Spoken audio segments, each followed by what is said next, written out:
പ്രിയപ്പെട്ട മുഅ്മിനീങ്ങളെ, അൽഹംദുലില്ലാ, പരിശുദ്ധമായ ഈ ഒരു ദിവസത്തിൽ നമുക്ക് ഇന്നു മുതൽ ചെയ്യാൻ പറ്റുന്ന രണ്ട് കാര്യങ്ങൾ പഠിക്കാം. ഒന്ന്, നമ്മൾ ജീവിതത്തിൽ ഇന്നത്തെ ക്ലാസ്സിൻ്റെ തുടക്കം നമ്മൾ പഠിക്കാൻ പോകുന്ന ചെറിയൊരു വാചകം, ഒരു അരവരിയേ ഉള്ളൂ, അരവരി പോലും ഇല്ല.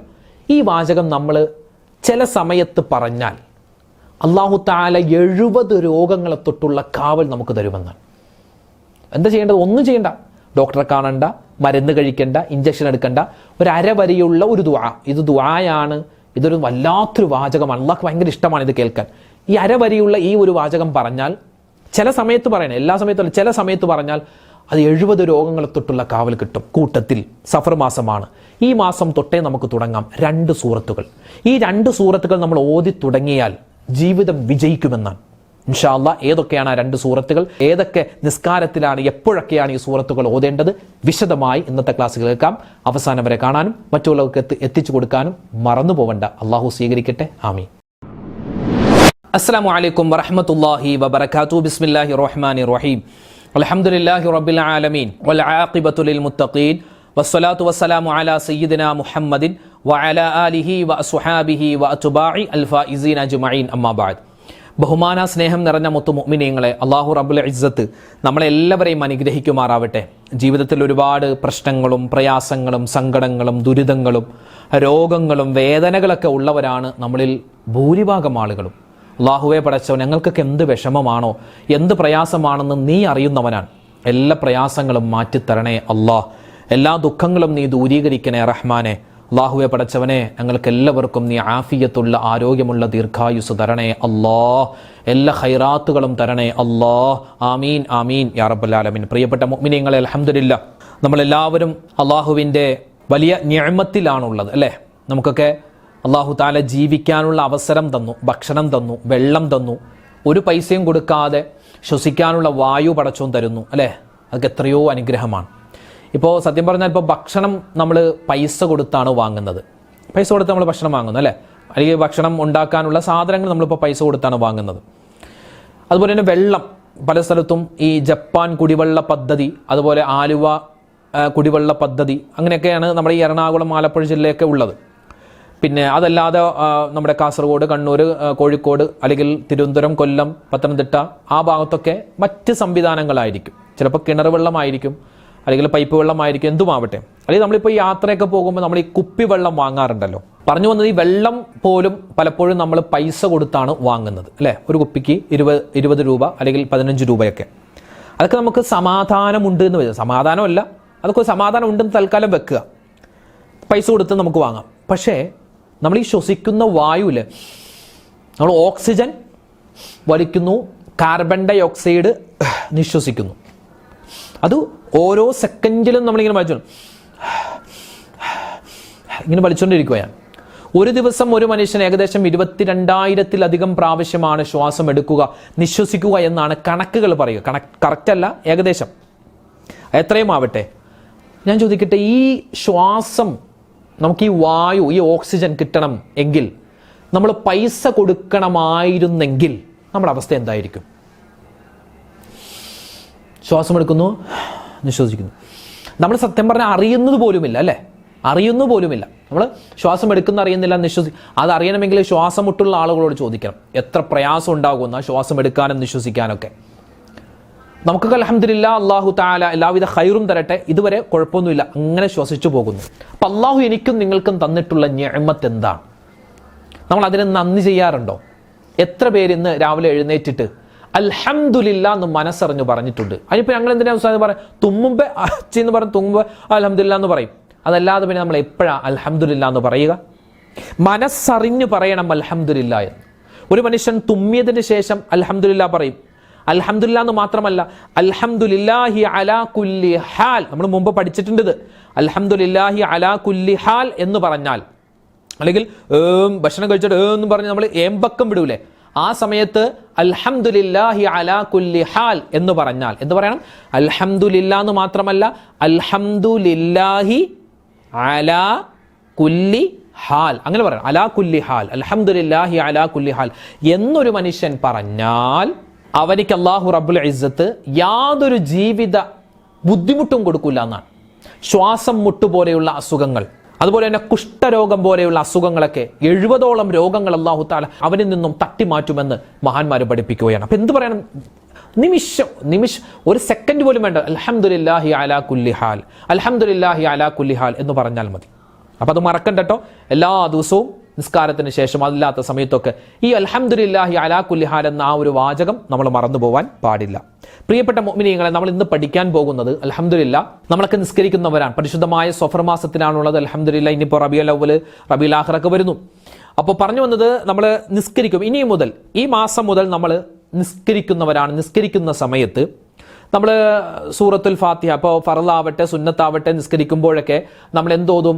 ഫാത്തിഹ ഓതും. ഫാത്തിഹ നിർബന്ധമാണ്. ഫർള് നിസ്കാരമാവട്ടെ സുന്നത്ത് നിസ്കാരമാവട്ടെ, ആ നിസ്കാരത്തിലൊക്കെ എന്ത് നിർബന്ധമാണ്? ഫാത്തിഹ ഓതൽ നിർബന്ധമാണ്. ഫാത്തിഹ ഓതിയില്ലെങ്കിൽ നിസ്കാരം ശരിയാവില്ല. ഫാത്തിഹ നമ്മൾ പഠിച്ചു വെക്കണം, ഫാത്തിഹ നമ്മൾ ഓതണം. പിന്നെ ഈ ഫാത്തിഹക്ക് ശേഷം സൂറത്ത് ഓതുക എന്ന് പറഞ്ഞാൽ അത് സുന്നത്താണ്. ഓതിയില്ലെങ്കിൽ നമ്മുടെ നിസ്കാരം ശരിയാകും. ഇപ്പോൾ ളുഹർ നമസ്കാരം എത്ര റക്അത്താണ്? 4 റക്അത്താണ്. അസ്ർ നിസ്കാരം എത്ര റക്അത്താണ്? 4 റക്അത്താണ്. ഇശാ നിസ്കാരം എത്ര റക്അത്താണ്? 4 റക്അത്താണ്. അപ്പൊ ഈ 4 റക്അത്തുള്ള ഇശാ, അതുപോലെ ളുഹർ, അസർ, ഈ 3 നിസ്കാരത്തിലും ആദ്യത്തെ 2 റക്അത്തുകളിൽ സൂറത്തുൽ ഫാത്തിഹ ഓതണം. അത് കഴിഞ്ഞ് സൂറത്ത് ഓതൽ സുന്നത്താണ്. അറിയാവുന്ന ഏതെങ്കിലും സൂറത്ത് ഓതുക. അത് കഴിഞ്ഞ് ശേഷമുള്ള 2 റക്അത്തുണ്ടല്ലോ, ളുഹർ നമസ്കാരത്തിന്റെ അവസാനത്തെ 2 റക്അത്ത്, ആ റക്അത്തിലും എന്തോതണം? ഫാത്തിഹ ഓതണം, നിർബന്ധമാണ്. അതായത് ളുഹർ നമസ്കാരത്തിന്റെ, അസർ നമസ്കാരത്തിന്റെ, ഇശാ നമസ്കാരത്തിന്റെ 4 റക്അത്തുകളിലും എന്തോതൽ നിർബന്ധമാണ്? ഫാത്തിഹ ഓതൽ നിർബന്ധമാണ്. ഫാത്തിഹ ഓതിയാലേ നിസ്കാരം ശരിയാകൂ. അപ്പോൾ ഈ 4 റക്അത്തുള്ള നിസ്കാരങ്ങളുടെ ആദ്യത്തെ 2 റക്അത്തിൽ എന്തോതിയാൽ മതി? സൂറത്ത് ഓതിയാൽ മതി. ഈ 4 റക്അത്തിലും സൂറത്ത് ഓതേണ്ട കാര്യമില്ല, നിർബന്ധമൊന്നുമല്ല, സുന്നത്ത് പോലുമില്ല. അപ്പൊ ആദ്യത്തെ 2 റക്അത്തിലാണ് ളുഹർ, അസർ, ഇശ എന്തോതേണ്ടത്? ഫാത്തിഹയ്ക്ക് ശേഷം സൂറത്തുകൾ ഓതേണ്ടത്. ഇനിയിപ്പോ 3ഉം 4ഉം റക്അത്തുകളിൽ അറിയാതെ സൂറത്ത് ഓതിപ്പോയി എന്ന് വിചാരിക്കുക, നിസ്കാരത്തിന് കുഴപ്പമൊന്നുമില്ല, കുഴപ്പമൊന്നും ഉണ്ടാവില്ല അവിടെ. ഇനി സുബഹി നമസ്കാരം. 2 റക്അത്തേ ഉള്ളൂ. ഈ 2 റക്അത്തിൽ ആദ്യത്തെ റക്അത്തിലും രണ്ടാമത്തെ റക്അത്തിലും എന്തോതണം? ഫാത്തിഹ ഓതണം.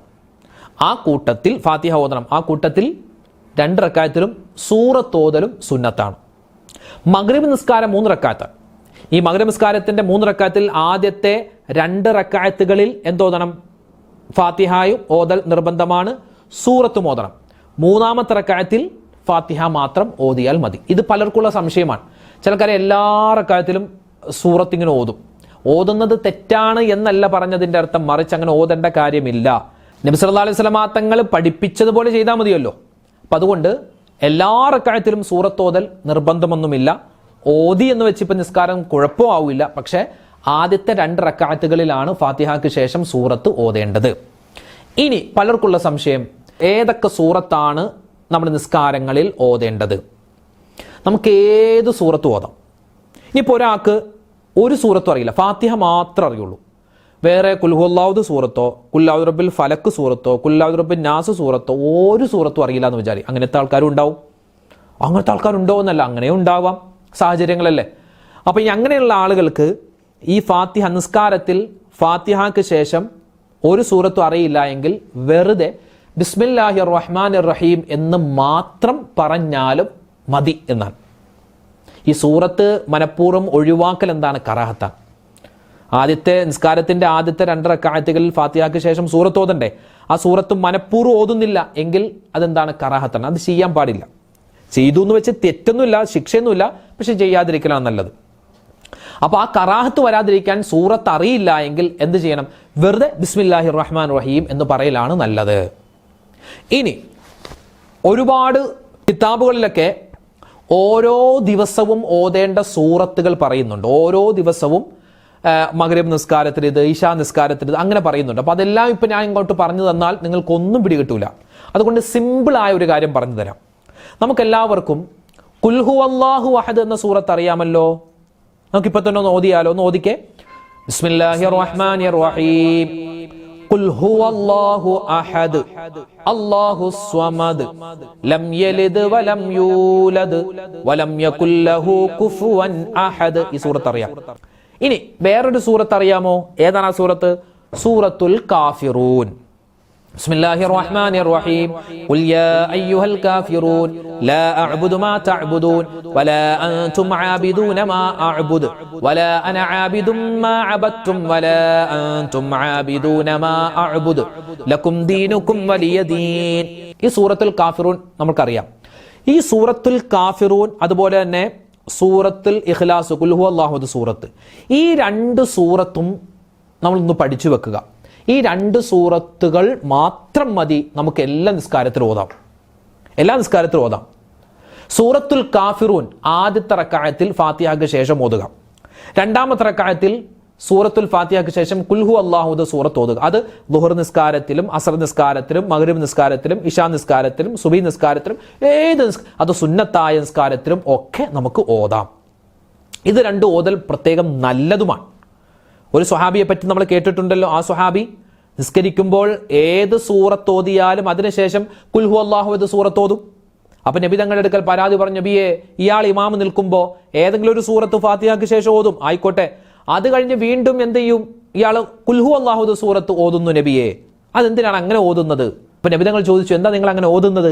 അപ്പൊ ആ സ്വഹാബി, നബി, എനിക്ക് ഭയങ്കര ഇഷ്ടമാണ് ഈ സൂറത്തുൽ ഇഖ്ലാസ് ഓതാൻ, ഖുൽ ഹുവല്ലാഹു സൂറത്ത് ഓതാൻ എനിക്ക് ഭയങ്കര ഇഷ്ടമാണ്. അപ്പൊ നബി തങ്ങൾ പറഞ്ഞു, എങ്കിൽ ഓദിക്കോ, ആ സൂറത്ത് നിന്നെ സ്വർഗത്തിൽ കൊണ്ടുപോകുന്നതാണ് നബി തങ്ങൾ സല്ലല്ലാഹു അലൈഹി വസല്ലം തങ്ങൾ പറഞ്ഞത്. അതുകൊണ്ട് പ്രിയപ്പെട്ട മുഅ്മിനീങ്ങളെ, സൂറത്തുൽ കാഫിറൂൻ, സൂറത്തുൽ ഇഖ്ലാസ്, ഇത് രണ്ടും പഠിച്ചു വെക്കുക.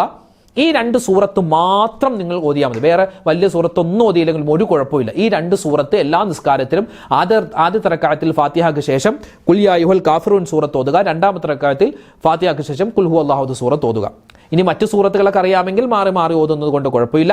ഇനി വേറെ സൂറത്തൊന്നും അറിയില്ലെങ്കിൽ ഈ രണ്ട് സൂറത്ത് ഓതിയാൽ ഒരുപാട് പ്രതിഫലമുണ്ട്.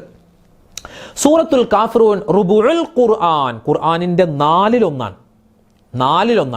ഒരു പ്രാവശ്യം ഖുൽ യാ അയ്യുഹൽ കാഫിറൂൻ സൂറത്ത് ഓതിയാൽ ഖുർആനിന്റെ 1/4 ഓതിയവനെ പോലോത്ത പ്രതിഫലം അള്ളാഹു തരുമെന്നാണ്. 4 പ്രാവശ്യം ഒരു മനുഷ്യൻ ഖുൽ യാ അയ്യുഹൽ കാഫിറൂൻ ഓതിയാൽ ഒരു ഖത്മ് തീർത്തത് പോലോത്തൊരു പ്രതിഫലം അള്ളാഹു തരുമെന്നാണ്. ഖുൽ ഹുവല്ലാഹു സൂറത്തോ, ഖുൽ ഹുവല്ലാഹു അഹദ് സൂറത്ത് എന്ന് പറഞ്ഞാൽ അള്ളാനെ പറ്റി മാത്രം ചർച്ച ചെയ്യുന്ന സൂറത്താണ്. അള്ളാഹ് അല്ലാത്ത വേറൊരു ചർച്ചയും ആ സൂറത്തിലില്ല. അള്ളാഹ്ക്ക് ഭയങ്കര ഇഷ്ടമുള്ള സൂറത്താണ്. 10 പ്രാവശ്യം ഒരു മനുഷ്യൻ സൂറത്തുൽ ഇഖ്ലാസ് ഖുൽ ഹുവല്ലാഹു സൂറത്ത് ഒരു ദിവസം ഓതിക്കഴിഞ്ഞാൽ സ്വർഗത്തിൽ ഒരു വീട് അവനിക്ക് വേണ്ടി പണിയപ്പെടുമെന്ന് പോലും നബി സല്ലല്ലാഹു അലൈഹി വസല്ലം തങ്ങൾ പറഞ്ഞിട്ടുണ്ട്. ഒരു മനുഷ്യൻ ഒരു പ്രാവശ്യം സൂറത്തുൽ ഇഖ്ലാസ് ഖുൽ ഹുവല്ലാഹു സൂറത്ത് ഓതിയാൽ ഖുർആനിന്റെ 1/3 ഓതിയവനെ പോലത്തെ പ്രതിഫലമാണ്. അപ്പൊ 3 പ്രാവശ്യം ഓതിയാൽ ഖുർആൻ മുഴുവനും ഓതിയവനെ പോലത്തെ പ്രതിഫലം കിട്ടുമെന്നാണ്.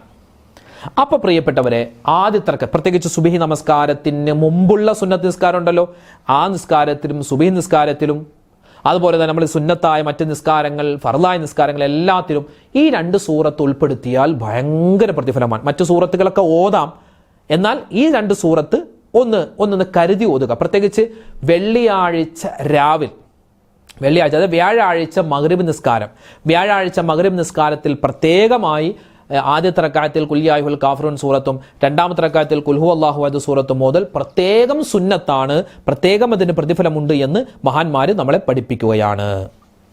അപ്പോൾ പ്രിയപ്പെട്ട മുഅ്മിനീങ്ങളെ, ഈ രണ്ട് കാര്യങ്ങൾ പ്രത്യേകം ശ്രദ്ധിക്കുക. ഒന്നാമത്തേത്, നമുക്ക് ഒരു സൂറത്തും അറിയില്ല എങ്കിൽ എന്ത് ചെയ്യുക? ബിസ്മില്ലാഹിർ റഹ്മാനിർ റഹീം എന്നെങ്കിലും ഓതുക. കാരണം സൂറത്ത് ഓതാതിരിക്കൽ കറാഹത്താണ്, മനഃപൂർവ്വം ഒഴിവാക്കുക. അപ്പോൾ ആ കറാഹത്ത് ഒഴിവാവാൻ ആ ഒരു പ്രവൃത്തി, ആ നിസ്കാരത്തിൽ ഇങ്ങനെ മോശപ്പെട്ട പ്രവൃത്തി ഒന്നും വരാൻ പാടില്ലല്ലോ. അപ്പോൾ ഈ സൂറത്ത് മനഃപൂർവ്വം ഇങ്ങനെ ആദ്യത്തെ 2 റക്അത്തിൽ ഒഴിവാക്കരുത്. അപ്പോൾ ഈ ബിസ്മില്ലാഹിർ റഹ്മാനിർ റഹീം എന്നെങ്കിലും നമ്മൾ പറയുക. ഇനി അല്ലെങ്കിൽ ഒരുപാട് സൂറത്ത് അറിയാമെങ്കിൽ പോലും നമ്മൾ ഈ ഖുൽ യാ അയ്യുഹൽ കാഫിറൂൻ സൂറത്ത്, അതുപോലെ ഖുൽ ഹുവല്ലാഹു സൂറത്ത്, ഖുൽ ഹുവല്ലാഹു അഹദ് സൂറത്ത്, ഈ 2 സൂറത്തും നിസ്കാരത്തിന്റെ ആദ്യത്തെ 2 റക്അത്തുകളിൽ ഓതിയാൽ അതിനും ഭയങ്കരമായ പ്രതിഫലമാണ് മഹാന്മാർ പഠിപ്പിക്കുന്നത്. സഫർ മാസമാണ്. ഇൻഷാ അല്ലാഹ് നമുക്ക് ഇനി മുതൽ നിസ്കരിക്കുമ്പോൾ ഈ 2 സൂറത്തുകളൊന്ന് ഓതി നോക്കുക. ഭയങ്കരമായ പ്രതിഫലമാണ്. ആ കൂട്ടത്തിൽ പറയട്ടെ, സുബഹി നമസ്കാരത്തിന് മുമ്പുള്ള 2 റക്അത്ത് സുന്നത്ത് നിസ്കാരമുണ്ട്. സുബഹിക്ക് മുമ്പുള്ള 2 റക്അത്ത് സുന്നത്ത് നിസ്കാരം. ആ നിസ്കാരത്തിൽ ആദ്യത്തെ റക്അത്തിൽ വജ്ഹത്ത് ഓതുന്നു, അത് കഴിഞ്ഞ് ഫാത്തിഹ ഓതുന്നു, അത് കഴിഞ്ഞ് അലം നശ്റഹ് ലക സദ്റക് എന്ന സൂറത്തുണ്ട്, അലം നശ്റഹ് സൂറത്ത്. ആ സൂറത്ത് ഓതുക. ആ സൂറത്ത് ഓതി കഴിഞ്ഞിട്ട് ഖുൽ യാ അയ്യുഹൽ കാഫിറൂൻ എന്ന സൂറത്തും ഓതുക. എന്നിട്ട് രണ്ടാമത്തെ റക്അത്തിൽ ഫാത്തിഹയ്ക്ക് ശേഷം സൂറത്ത് ഓതുമ്പോൾ ആദ്യമായിട്ട് അലം തറ കൈഫ ഫഅല റബ്ബുക ബി അസ്ഹാബിൽ ഫീൽ എന്ന സൂറത്തുൽ ഫീൽ ഓതുക. അത് കഴിഞ്ഞിട്ട് ഖുൽ ഹുവല്ലാഹു അഹദ് എന്ന സൂറത്തും ഓതിയിട്ട് വേണം റുക്കൂഇലേക്ക് പോവാൻ. ഇങ്ങനെ ഈ സുബ്ഹി നമസ്കാരത്തിന് മുമ്പുള്ള ആ 2 റക്അത്ത് സുന്നത്ത് നമസ്കാരത്തിൽ 2 റക്അത്താണെങ്കിലും 4 സൂറത്തുകൾ ഓതുക. ആദ്യത്തെ റക്അത്തിൽ ഫാത്തിഹയ്ക്ക് ശേഷം അലം നശ്റഹ് ലക സദ്റക് എന്ന് പറയുന്ന സൂറത്ത് ഷറഹ് ഓതുക. അത് കഴിഞ്ഞിട്ട് ഖുൽ യാ അയ്യുഹൽ കാഫിറൂൻ എന്ന സൂറത്ത് ഓതുക. രണ്ടാമത്തെ റക്അത്തിൽ ഫാത്തിഹയ്ക്ക് ശേഷം അലം തറ കൈഫ ഫഅല റബ്ബുക ബി അസ്ഹാബിൽ ഫീൽ എന്ന സൂറത്ത് ഓതുക. അത് കഴിഞ്ഞിട്ട് ഖുൽ ഹുവല്ലാഹു അഹദ് സൂറത്ത് ഓതുക. അപ്പോൾ ഈ 4 സൂറത്തുകൾ ഓതിക്കഴിഞ്ഞാൽ അതിങ്ങനെ ഓതുന്നത് നിത്യമാക്കിയാൽ മൂലക്കുരു പോലെയുള്ള അസുഖങ്ങൾക്ക് വലിയ ശമനം കിട്ടുമെന്നൊക്കെ നമുക്ക് മഹാന്മാർ പഠിപ്പിക്കുകയാണ്. മാത്രമല്ല ഒരുപാട് നേട്ടങ്ങൾ, പ്രതിസന്ധികൾ മാറാൻ, പ്രയാസങ്ങളൊക്കെ മാറാൻ ഇത് കാരണമാണെന്നും മഹാന്മാർ നമ്മളെ പഠിപ്പിക്കുകയാണ്. അപ്പോൾ ഈ 2 സൂറത്ത് അത് എന്തായാലും പഠിച്ചു വെക്കണം. നമുക്ക് ഖുൽ ഹുവല്ലാഹു സൂറത്ത് അറിയാം, ഖുൽ യാ അയ്യുഹൽ കാഫിറൂൻ സൂറത്ത് ഇച്ചിരി ഓതാനൊക്കെ പാടായതുകൊണ്ട് ചില ആൾക്കാർ അത് മാറ്റിവെച്ചിട്ടുണ്ടാകും. മാറ്റിവെക്കണ്ട, അതിങ്ങനെ ഓദിക്കോ പഠിച്ചോ, ഒരുപാട് പ്രതിഫലമാണ്. ഈ ഖുൽ യാ അയ്യുഹൽ കാഫിറൂൻ സൂറത്ത് ഓതി പഠിച്ച് നമ്മൾ അത് ഓതുകയാണെങ്കിൽ നമ്മുടെ ഈമാൻ തെറ്റിപ്പോവില്ലെന്നാണ്. ഈമാൻ തെറ്റിപ്പോയി. ഇന്നിപ്പോൾ ഈമാൻ ഇല്ലാത്ത അവസ്ഥയല്ല, ഈമാൻ ഉണ്ടാവില്ല. ചുമ്മാ നിസ്കരിച്ചു പോകുന്ന ഒരു മനസ്സിലൊരു എന്താ പറയുക, അള്ളാഹിനെ പേടിയൊന്നുമില്ല, അങ്ങനെയൊന്നും അവസ്ഥ ഉണ്ടാവില്ല. നമുക്ക് നല്ല അള്ളാഹുവിനെ പേടിക്കുന്ന, നല്ല ഈമാനുള്ള, ഇഖ്ലാസുള്ള, തഖ്വയുള്ള ജീവിതം ഉണ്ടാവാൻ ഖുൽ യാ അയ്യുഹൽ കാഫിറൂൻ എന്ന സൂറത്ത് എല്ലാ ദിവസവും ഓതണമെന്നാണ്. അപ്പോൾ അൽഹംദുലില്ലാ സഫർ മാസത്തിലെന്നല്ല എല്ലാ ദിവസവും നമുക്ക് ഓതാൻ പറ്റുന്ന സൂറത്തുകളാണ് ഈ പറഞ്ഞത്. എല്ലാ ദിവസവും ഒരു 4 പ്രാവശ്യം ഖുൽ യാ അയ്യുഹൽ കാഫിറൂൻ സൂറത്ത്, ഒരു 3 പ്രാവശ്യം ഖുൽ ഹുവല്ലാഹു അഹദ് സൂറത്ത് ഓതിയാൽ തന്നെ ഒരു ഖത്മ് തീർത്തത് പോലോത്ത, കറക്റ്റ് ഖത്തം തീർത്ത പ്രതിഫലമല്ല, അത് പോലോത്ത പടച്ചവൻ എന്താണ് ഉദ്ദേശിച്ചത് ആ പ്രതിഫലം നമുക്ക് തരും എന്നൊക്കെ മഹാന്മാർ പഠിപ്പിച്ചിട്ടുണ്ട്. അപ്പോൾ അൽഹംദുലില്ലാ ഇന്നത്തെ ക്ലാസ്സിൽ പഠിച്ച 2 കാര്യങ്ങൾ, ഒന്ന് അൽഹംദുലില്ലാഹി അലാ കുല്ലി ഹാൽ എന്ന് പറയണം, അതിന് കിട്ടുന്ന പ്രതിഫലം പറഞ്ഞു. രണ്ടാമത്തെ 2 സൂറത്തിന്റെ കാര്യം പറഞ്ഞു. ഇൻഷാ അല്ലാഹ് പഠിച്ചു വെക്കുക, ഇത് മറ്റുള്ളവർക്കും ഇത് എത്തിച്ചു കൊടുക്കുക, അവരൊക്കെ ഓതട്ടെ, അവരൊക്കെ പഠിക്കട്ടെ. അല്ലാഹു റബ്ബുൽ ഇസ്സത്ത് നമ്മളെല്ലാവരെയും കബൂൽ ചെയ്ത് അനുഗ്രഹിക്കുമാറാവട്ടെ. ആമീൻ. ഒരുപാട് ആളുകൾ നമ്മുടെ കമന്റിലൂടെയൊക്കെ ഒരുപാട് ദുആ വസിയത്ത്, വേദന മാറാൻ, വിഷമം മാറാൻ, സങ്കടം മാറാൻ, ദുഃഖം മാറാൻ, കടങ്ങൾ മാറാൻ, അതുപോലെ തന്നെ ഹലാലായ ജോലി കിട്ടാൻ, മക്കളുടെ വിദ്യാഭ്യാസം, അങ്ങനെ ഒരുപാട് മരണപ്പെട്ടവർക്ക് വേണ്ടിയൊക്കെ ദുആരക്കാൻ ഏൽപ്പിച്ചിട്ടുണ്ട്. അല്ലാഹു എല്ലാവരുടെയും ഹലാലായ മുറാദുകൾ ഹാസിലാക്കി കൊടുക്കുമാറാവട്ടെ. വേദനകൾ, വിഷമങ്ങൾ, സങ്കടങ്ങൾ, ദുരിതങ്ങൾ അല്ലാഹു തആല മാറ്റി കൊടുക്കുമാറാവട്ടെ. മരണപ്പെട്ട എല്ലാവർക്കും അല്ലാഹു സ്വർഗ്ഗം നൽകി അനുഗ്രഹിക്കട്ടെ. ആമീൻ. നാളെ മറ്റൊരു വീഡിയോ ആയിട്ട് കാണാം. അതുവരേക്കും അസ്സലാമു അലൈക്കും വറഹ്മത്തുള്ളാഹി വബറകാതുഹു.